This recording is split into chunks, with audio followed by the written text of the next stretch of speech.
Hey guys, welcome back to my channel. আমার নাম ফাল্গুনি। এতদিন তো তোমরা আমার ভিডিওগুলো দেখছো। আমি অ্যাজ এ প্রফেশনাল একজন ফটোগ্রাফার হলেও আমি একজন 16 মান্থ ওল্ড বেবি গার্লের মা। তো এতদিন আমি তোমাদের সাথে যে ভিডিওগুলো শেয়ার করেছিলাম সেগুলো mostly baby travel tips and baby food এই সমস্ত নিয়ে।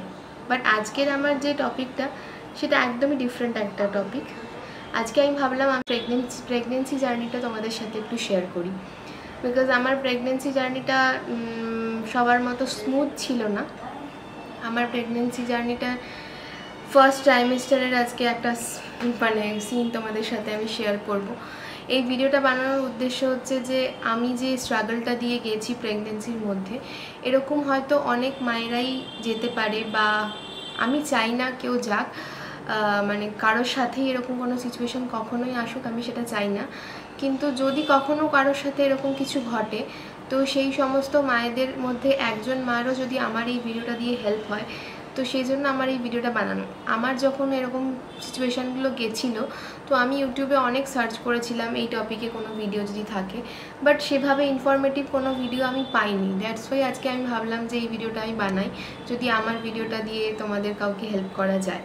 তো প্লিজ আমার চ্যানেলটাকে লাইক, শেয়ার অ্যান্ড সাবস্ক্রাইব করো তোমরা। এবং যারা এখন প্রেগনেন্ট আছো বা যারা নতুন মামি হতে চলেছো বা প্রেগনেন্সি প্ল্যান করতে চলেছো, তাদের সকলের সাথে এই ভিডিওটা শেয়ার করো এবং আমার এই ভিডিওটা এন্ড অবধি দেখো, যাতে তোমাদের সমস্ত ব্যাপারটা ক্লিয়ার হয়।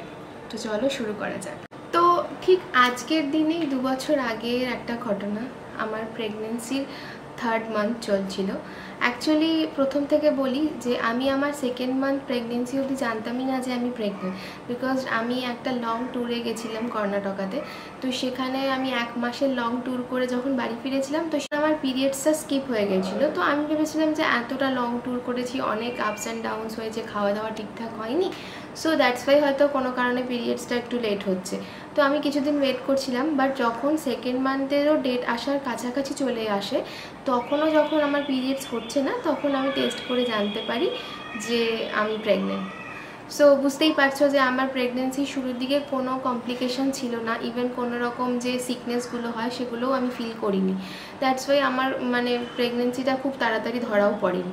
তো 2 মাস পরে যখন আমি জানতে পারি যে আমি প্রেগনেন্ট, তখন আমি সঙ্গে সঙ্গে ডক্টরের কাছে যাই, টেস্ট সব কিছু করাই এবং ডক্টর আমাকে দেখে বলে যে সব কিছু খুব ভালো আছে। তো আমি আমার প্রেগনেন্সির সাথে ওয়ার্ক লাইফটা ব্যালেন্স করেই চলতে পারি যতদিন আমি চাই। তো দ্যাটস ওয়াই আমি আমার প্রফেশনাল কাজগুলোকেও তখন কন্টিনিউ করছিলাম।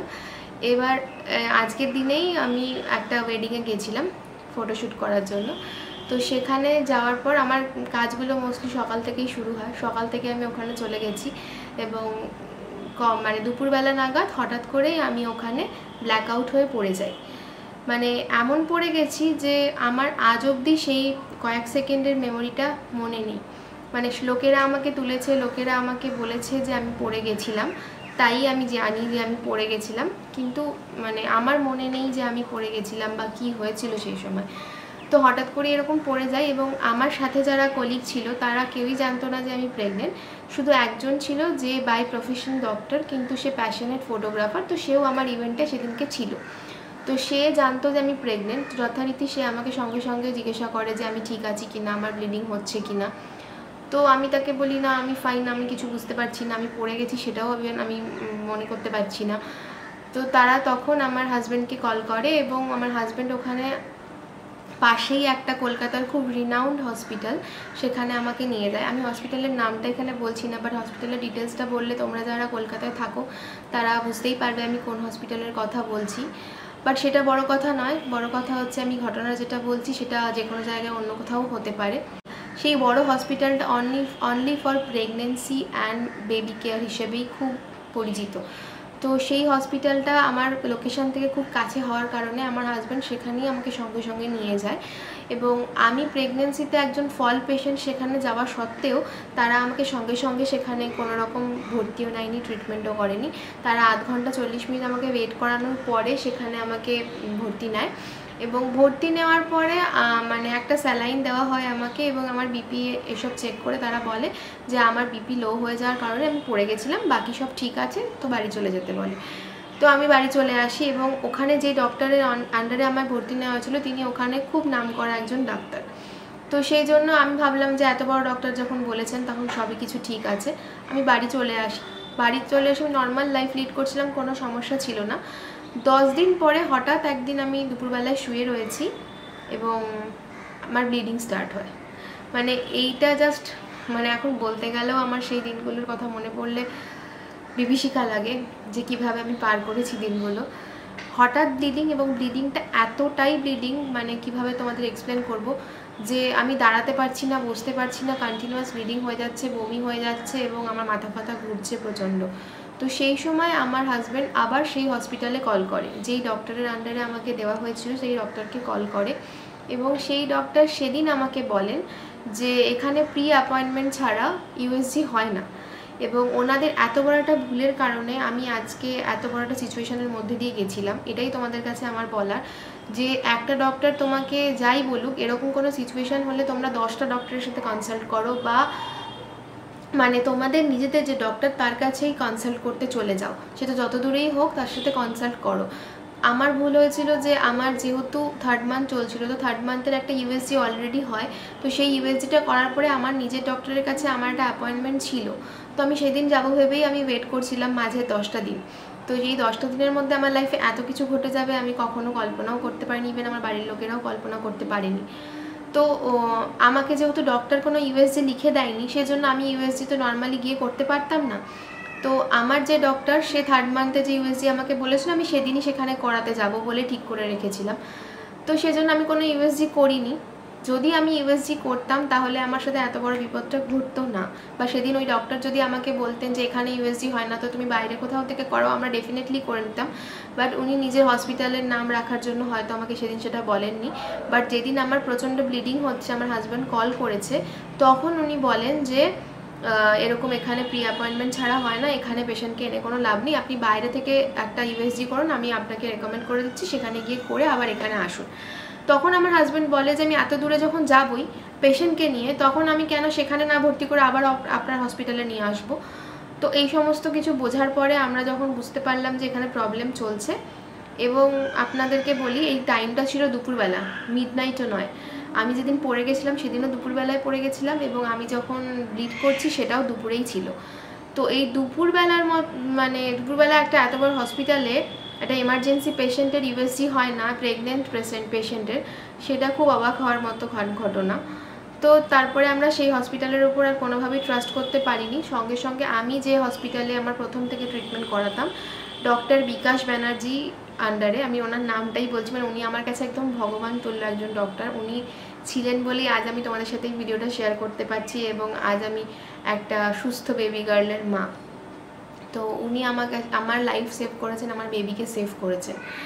সো ওনার নাম না বললেই নয়, ওনার নাম ডক্টর বিকাশ ব্যানার্জি। উনি মেডিকা সুপার স্পেশালিটি হসপিটালের এইচওডি। তো আমি ওনাকেই দেখাতাম। তো আমি সঙ্গে সঙ্গে ওনার কাছে চলে যাই, এবং আমার বাড়ি থেকে মেডিকা যেতে প্রায় বাই রোড 1.5 ঘন্টা লাগে, এবং আমার সিচুয়েশান এতই খারাপ ছিল যে অ্যাম্বুলেন্স ডেকে আমাকে নিয়ে যেতে হয়। তো অ্যাম্বুলেন্সে করে নিয়ে যেতে যেতে আমি প্রায় ওখানে গিয়ে যখন পৌঁছাই তখন সন্ধ্যে 7টা বেজে গেছিলো। তবুও সন্ধ্যে 7টার সময়তেও ওরা আমাকে এমার্জেন্সিতে ইউএসজি করে, এবং তখন দেখা যায় যে আমার বেবি যতটুকু সাইজের তার থেকে অনেক বড় সাইজের একটা হ্যামারেজ আমার হয়েছে, এবং সেই হ্যামারেজটার নাম সাবকোরিয়নিক হেমাটোমা, যেটা অনেকের অন্য অনেক কারণেও হয়, আমি সেগুলোও বলছি। আমার কারণটা সম্পূর্ণই অন্য। আমার কারণটা ছিল প্রেগনেন্সিতে আমি পড়ে গেছিলাম, এবং আমার ইন্টারনালি ব্লিডিং হওয়া স্টার্ট হয়েছিল, যেইটা প্রথম দিনই যদি ডক্টর আমাকে জেনে বলতো যে আমাকে বেড রেস্টে থাকতে হবে, তাহলে সেখান থেকে এতটা ব্লিড হতো না। আমি যেহেতু সমস্ত নর্মাল কাজ করেছিলাম, তো সেজন্য আমার ওখানে ব্লিডিংটা হতে হতে একটা বড় ব্লাড ক্লট হয়ে গেছিলো। সময় যদি আমার এই ব্লাডটার প্রেশারে প্লাসেন্টাটা খুলে যায় তাহলে আমার মিসক্যারেজ হয়ে যেতে পারে। তো ডক্টর এই সমস্ত কিছু দেখার পরে আমাকে বললেন যে এখন তো আমি অন্য কোনো রকম মেডিসিন বা অন্য কোনো ট্রিটমেন্ট নিতে পারবো না, যেহেতু আমি অলরেডি প্রেগনেন্সির মধ্যে আছি। তো একমাত্র ট্রিটমেন্ট হচ্ছে আমায় পুরোপুরি বেড রেস্টে থাকতে হবে। ইভেন আমি একটা স্টেপও মাটিতে ফেলতে পারবো না, টয়লেটে যেতে পারবো না, কিছু পারবো না, এভাবে আমায় থাকতে হবে। তো সেজন্য উনি আমাকে হসপিটালে 7 দিনের জন্য ভর্তি করেন। 7 দিন ধরে আমি মানে পুরোপুরি বেড রেস্টে ওখানে ছিলাম। নার্সরা এভরি টাইম আমার সব কিছু করেছে। 7 দিন পরে আবার যখন আমার ইউএসজি করা হয় তখনও দেখা যাচ্ছে যে ক্লটিংটা কমছে, কিন্তু এতটাও কমেনি যে আমি হাই রিস্ক থেকে বেরিয়ে গেছি, সেরকম সিচুয়েশন ছিল না। তো ডক্টর আমাকে বললো তুমি কতদিন আর এভাবে শুয়ে থাকবে হসপিটালে, তোমার বাড়িতে যদি সেরকম কেউ থাকে যারা তোমার টেক কেয়ার করতে পারবে এইভাবেই, তো তুমি বাড়িতে চলে যেতে পারো, কারণ এখন তোমার একটাই ট্রিটমেন্ট, সেটা হচ্ছে তোমার বেড রেস্টে থাকতে হবে পুরোপুরি। তো আমি আমার হাজব্যান্ড আর আমার মাকে এখানে কিভাবে যে থ্যাঙ্ক জানাবো আমি নিজেও জানি না, মানে ওরা এতটাই আমার জন্য করেছে যে আমি যদি 100 কোটি থ্যাঙ্কস জানাই তবুও কম পড়বে ওদেরকে বলা। তো ওরা আমাকে বাড়িতে আনে এবং বাড়িতে 1.5 মাস অবধি আমি পুরোপুরি বেড রেস্টে ছিলাম। ওরা আমার জন্য এইচ অ্যান্ড এভরি টাইম পাশে ছিল, সব কিছু করেছে আমার। এবং এখানে আমি আমার আরেকটি বন্ধুর কথা বলবো যে একজন হোমিওপ্যাথি ডক্টর সৌরভ বাইন, ও আমার অনেক পুরনো ফ্রেন্ড। তো ওর সাথেও আমি এইসব ব্যাপারে অনেক ডিসকাস করছিলাম, কারণ আমি ইউটিউবে সেরকম কোনো ইনফরমেটিভ ভিডিও পাচ্ছিলাম না, আমি খুব টেন্স করছিলাম। তো ওকে আমি জিজ্ঞাসা করছিলাম যে কি করব। সেই সময় ও আমাকে বলে যে যেহেতু আমি অ্যালোপ্যাথি কোনো ট্রিটমেন্ট করতে পারছি না, বাট হোমিওপ্যাথি কিন্তু সেফ, তাই হোমিওপ্যাথি ও কিছু মেডিসিন আমাকে দেয়, এবং সেই মেডিসিনগুলো খাওয়ার পর আমার ব্লাড আরও ডার্ক কালারের বেরোতে শুরু করে। তো সেটা দেখে আমি ভীষণ প্রথমে ভয় পাচ্ছিলাম যে এরকম কেন হচ্ছে, কিন্তু ট্রাস্ট মি 1.5 মাস পরে আমি যখন আবার চেক আপে যাই এবং সেদিন আমার আবার ইউএসজি হয়, সেই ইউএসজিতে ডক্টর নিজে অবাক হয়ে যায়। আমার ওই ইউএসজিটাও মেডিকাতেই হয়েছিল। তো মেডিকায় যে ডক্টর আমার ইউএসজি করছিলেন, ডক্টর বিকাশবাবু, উনি নিজে ফোন করে ওই ডক্টরকে জিজ্ঞাসা করেন যে সত্যি করেই পুরো ব্লাড ক্লটিংটা বেরিয়ে গেছে, বিকজ আমার ক্লটিংটা এতটাই বড় সাইজের ছিল যে, এবং আমার 1.5 মাসে এন্টায়ার মানে প্রেগনেন্সির মধ্যে এতটা ব্লিডিং হয়েছে যেটা একটা পিরিয়ডসের থেকেও বেশি ব্লিডিং। তো সেই সময় উনি অতটা ভাবতেই পারছিলেন না যে এত তাড়াতাড়ি এটা হতে পারে, কিন্তু মানে এটা মিরাকেল হয়েছিল হয়তো সেই হোমিওপ্যাথি ওষুধের কারণেই, যে রক্তগুলো সব জমা রক্তগুলো বেরিয়ে গেছিলো এবং পুরো ক্লিয়ার হয়ে গেছিলো। তখন ওই ইউএসজিটা দেখে উনি আমাকে বললেন, সেটা ছিল 4.5 মাসে, তখন উনি বললেন যে আমি এখন রিস্ক জোন থেকে অনেকটা বেরিয়ে গেছি, এবার আমি আস্তে আস্তে নর্মাল লাইফ লিড করতে পারি, কিন্তু তবুও আমাকে একটু টেক কেয়ার থাকতে হবে যাতে আমি সিঁড়ি বেশি না ভাঙি বা উপর নিচ মানে মাটিতে বসে ওঠা এগুলো বেশি না করি, ইভেন মানে খুব তাড়াতাড়ি শুয়ে বসা ওঠা এগুলো যেন না করি, খুব ধীরে সুস্থে যেন করি। তো আমি ওনার কথা মতো প্রত্যেকটা জিনিস, প্রত্যেকটা মেডিসিন যা উনি আমাকে দিয়েছিলেন সব কিছু ফলো করেছিলাম। এখানে ডক্টরকে ফলো করা ছাড়া আমাদের কাছে আর কোনো উপায় থাকে না, ডক্টর যা বলেছেন আমি স্টেপ বাই স্টেপ সব কিছু ফলো করেছিলাম, এবং সেই জন্যই আজকে আমি একজন সুস্থ বেবি গার্লকে আমার লাইফে পেয়েছি। তো তোমাদের সবার সাথে এটাই এই জন্যই শেয়ার করলাম কি এরকম ঘটনা আমার পড়ে গিয়ে হয়েছে, কিন্তু এরকম ঘটনা আমি পরে যখন ডক্টরের সাথে আরও ডিসকাস করলাম, এরকম আরও অনেকের অনেক কারণে হয়। ধরো যখন তোমার এটা হচ্ছে ইউট্রাস, এটা হচ্ছে প্লাসেন্টা, এর মাঝে যদি কোনো পুরনো রক্ত থাকে সেই রক্তটাও অনেক সময় তোমার প্রেগনেন্সিতে বেরোতে পারে, বা অনেকে যারা লেট প্রেগনেন্সি থাকে, অনেক এজে গিয়ে প্রেগনেন্সি হয়, তাদেরও অনেক সময় এটা হতে পারে ব্লিডিং। আর এরকমও হয় অনেকে যে প্লাসেন্টা আর ইউট্রাসের ওয়ালটার মধ্যে একটু গ্যাপ হয়ে গেছে, মানে খুলে গেছে কিছুটা, সেক্ষেত্রেও, বা লো লাইন প্লাসেন্টা, সেক্ষেত্রেও ব্লিড হতে পারে। তো আমার বক্তব্য যে ব্লিড যদি তোমাদের 1 ফোঁটাও হয়, একটুও দেরি না করে সঙ্গে সঙ্গে তোমরা ডক্টরের কাছে চলে যেও, এবং ডক্টর যা যা বলবে তাই তাই করো। এবং আমার সাজেশন যে যখন তোমরা প্রেগনেন্ট তখন তোমরা নিজেদের আন্ডার গার্মেন্টসগুলো একটু লাইট কালারের পরার চেষ্টা করো, বিকজ অনেক সময় কি হয়, অনেক ব্লিডিং না হলেও 1-2 ফোঁটা ব্লিড হলেও সেটা আমরা ডার্ক কালারের কোনো আন্ডার গার্মেন্টস পরলে বুঝতেও পারি না, তখন কি হয় যে আমরা এটাকে মিস করে যাই। সেই জন্য যদি তুমি কোনো ডার্ক কালার না পরে হালকা কালারের পরো, তাহলে তুমি 1-2 ফোঁটা ব্লিড হলেও সেটাকে নোটিস করতে পারবে এবং সঙ্গে সঙ্গে ডাক্তারের কাছে চলে যেতে পারবে। এবং কোনো ডক্টর যদি তোমাকে এই ব্যাপারে ইউএসজি না করে এমনি ছেড়ে দেয়, বা আমার মতো কোনো ঘটনা হয়েছে সেই সময় তোমাকে ছেড়ে দেয়, তুমি প্লিজ অন্য ডক্টরের কাছে যাও, নিজের আবার চেক আপ করাও এবং ইউএসজিটা অবশ্যই করিও। আমার যদি সেদিন ইউএসজি হতো এবং আমাকে যদি ডক্টর সেদিনই বলে দিত বেড রেস্টে থাকতে, তাহলে এতটা বড় একটা ডেঞ্জার সিচুয়েশানে আমি যেতাম না। এবং এরপরে আমি আমার প্রেগনেন্সিটা পুরোটাই নর্মালভাবেই কাটিয়েছি, কিন্তু প্রথমে যে টাইমটা আমি কাটিয়েছি এইটা খুবই কষ্টকর ছিল। মানে এই সময় আমার বাড়ির লোকেরা যেদিন আমার ব্লিড হতে দেখেছিল সেদিন তো তারা ভেবেই নিয়েছিল যে সব কিছু শেষ হয়ে গেছে। মানে তুমি 3 মাস প্রেগনেন্ট এবং তুমি হেভি ব্লিড করছো, সেক্ষেত্রে তোমার বাড়ির লোক এবং তুমি নিজেও এতটাই মানে ভেঙে পড়বে, তোমার মনে হবে সব শেষ হয়ে গেল। বাট সব কিছুর পরেও একটা হোপ থাকে, সবসময় এটা ভাবা ঠিক নয় যে সব শেষ হয়ে গেল। তোমরা আগে ডাক্তারের কাছে যাও, ডাক্তারকে দেখাও, ডাক্তার যখন যেটা বলবে সেটাকে শোনো। এবং আমার ক্ষেত্রে এটাই হয়েছে যে আমি ভাগ্যিস সেদিনকে আমি আমার ডক্টরের কাছে চলে গেছিলাম এবং তাই আমার বেবি সেফ ছিল এবং আমিও সেফ ছিলাম। এবং এরপরে আমার প্রেগনেন্সির মধ্যে পুজোও আসে, আমি পুজোতেও এনজয় করেছি। ডক্টর আমাকে বলেছিল হ্যাঁ তুমি বেরোতে পারো, অল্প স্বল্প ঘুরতে পারো, খেতেও পারো, আমি করেছি। এবং আমি একজন প্রফেশনাল ফটোগ্রাফার, আমি যদি নিজের মেটার্নিটি ফটোশ্যুট করতে না পারতাম তো আমার জন্য খুবই দুঃখের একটা কারণ হতো। আমি প্রত্যেকটা মান্থ বাই মান্থ আমি নিজের বাড়িতে অনেক ফটোশ্যুট করেছি, বাট তবু একটা সুন্দরভাবে একটা মেটার্নিটি ফটোশ্যুট করার ইচ্ছে তো সবারই থাকে, আমার নিজেরও ছিল। এবার আমি যদি সেটা করতে না পারতাম আমার সারা জীবনে খুব দুঃখ হতো। বাট আমার ডক্টর আমাকে সেক্ষেত্রেও বলেছিল যে না তুমি নির্দ্বিধায় করতে পারো, তুমি যাও। আমি আমার 8 মান্থে প্রেগনেন্সি চলাকালীন একটা সুন্দর মেটার্নিটি ফটোশ্যুটও করেছিলাম, তোমাদের সাথে সেগুলো শেয়ারও করছি, তোমরা দেখো। তো আর ফটোগুলো ভালো লাগলে আমার ইনস্টাগ্রাম অ্যান্ড ফেসবুকে গিয়েও তোমরা চেক করতে পারো, ওখানে আরও অনেক পোস্ট আছে। এবং যদি তোমাদের কারোর ফটোশ্যুটের জন্য বুকিং করতে লাগে আমার সাথে এই নিচে দেওয়া নম্বরে কন্ট্যাক্ট করতে পারো। আমি অ্যাজ এ ফটোগ্রাফার এই শ্যুটগুলো নিজেও করে থাকি অন্যদের জন্য। সো এই যে আমার মেয়ে, এত কিছুর পরে 37 উইকসে গিয়ে আমি এই সুস্থ বেবি গার্লটিকে আমার লাইফে এনেছিলাম।